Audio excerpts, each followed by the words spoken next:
दोस्तों नमस्कार, कैसे आप सभी। मैं आपका फ्रेंड एडवोकेट विक्रम सिंह चौहान।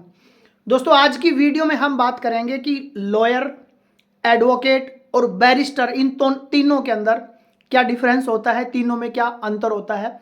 बहुत सारे लोग यही कन्फ्यूजन रहता है कि वो तीनों को एक समान समझते हैं, जबकि तीनों अलग अलग टर्म होती है, तीनों का अलग अलग काम होता है, तीनों की अलग अलग क्वालिफिकेशन होती है। तो सबसे पहले हम जानते हैं कि एलएलबी क्या होता है। एलएलबी एक लॉ की डिग्री होती है जिसको आप 12th के बाद भी कर सकते हो। 5 साल की इंटीग्रेटेड एलएलबी आपकी होती है, जैसे बीए एलएलबी, बीबीए एलएलबी, इस टाइप से आप 5 साल की इंटीग्रेटेड एलएलबी कर सकते हो आफ्टर 12th। दूसरा आप कर सकते हो ग्रेजुएशन के बाद 3 साल की एलएलबी कर सकते हो। एलएलबी की फुल फॉर्म होती है बैचलर ऑफ लॉज, यानी जो एल एल है वो प्लूरल शब्द को डिफाइन करता है, बैचलर ऑफ लॉज। लेटिन शब्द में बात करूं तो एलएलबी की फुल फॉर्म होती है लेक्स लेगम बैक्लोरियस, ये लैटिन शब्द है। अगर इंडियन में बात करूं तो एलएलबी का मतलब होता है बैचलर ऑफ लॉज।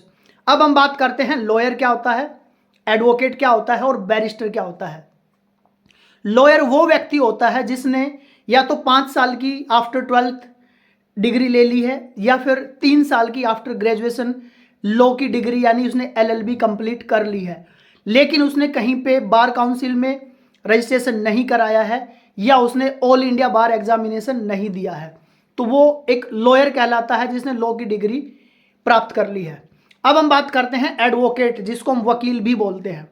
एडवोकेट वो व्यक्ति होता है जिसने लॉ की डिग्री तो ले ली है, भले ही आपकी 5 ईयर इंटीग्रेटेड एलएलबी है, भले ही आपकी आफ्टर ग्रेजुएशन 3 ईयर एलएलबी है, उसके बाद उसने जिस भी स्टेट से बिलोंग करता है, जहां भी उसको प्रैक्टिस करनी है, उस स्टेट में उसने अपना बार काउंसिल के अंदर रजिस्ट्रेशन करा लिया है। वो जो वहां पे रजिस्ट्रेशन कराता है वो रजिस्ट्रेशन आपका 2 ईयर्स के लिए वैलिड होता है। उस 2 ईयर्स के अंदर उसको, जो हमारी बार काउंसिल ऑफ इंडिया है, जो सारे एडवोकेट्स को इनको रेगुलेट करती है, वो एक एग्जाम कंडक्ट कराती है, AIBE, ऑल इंडिया बार एग्जामिनेशन।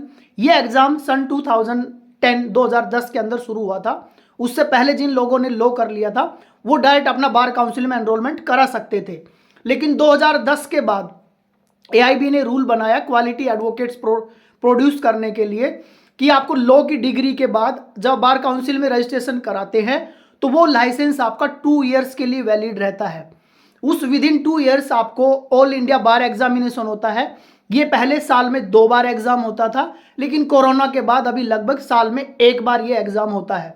वो एग्जाम आपको क्लियर करना होता है। जैसे आप वो एग्जाम क्लियर करते हो, बार काउंसिल ऑफ इंडिया आपको एक permanent licence, certificate of practice, जिसको हम COP बोलते हैं या हिंदी में उसको सनद बोलते हैं, वो आपको मिल जाती है और आप लाइफ टाइम के लिए एक एडवोकेट, एक वकील आप काम कर सकते हैं, अपने क्लाइंट को प्रेजेंट कर सकते हैं, कोर्ट में आप प्रैक्टिस कर सकते हैं।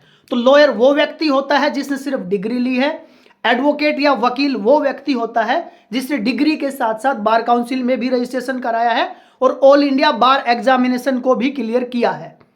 तीसरा व्यक्ति होता है बैरिस्टर, यानी लॉयर जिसने सिर्फ डिग्री ली है, एडवोकेट जिसने रजिस्ट्रेशन करा लिया है बार काउंसिल ऑफ इंडिया में भी और ऑल इंडिया बार एग्जामिनेशन भी क्लियर कर लिया है, और बैरिस्टर वो व्यक्ति होता है जो फॉरेन से लॉ की डिग्री करके आता है, UK से, लंदन से, इंग्लैंड वगैरह से जो व्यक्ति लॉ की डिग्री करके आता है उसको हम बैरिस्टर बोलते हैं। तो इस प्रकार ये तीनों अलग अलग पार्ट हो गए। नेक्स्ट वीडियो दोस्तों आप किस टॉपिक पे चाह रहे हैं प्लीज कमेंट बॉक्स में मेंशन कीजिए, हम लोग उसी टॉपिक पे आप साथियों के लिए वीडियो लेके आएंगे। तब तक आप अपना प्यार और आशीर्वाद ऐसे बनाए रखिए। हम जल्द मिलते हैं एक और नई वीडियो के साथ। Thank you very much.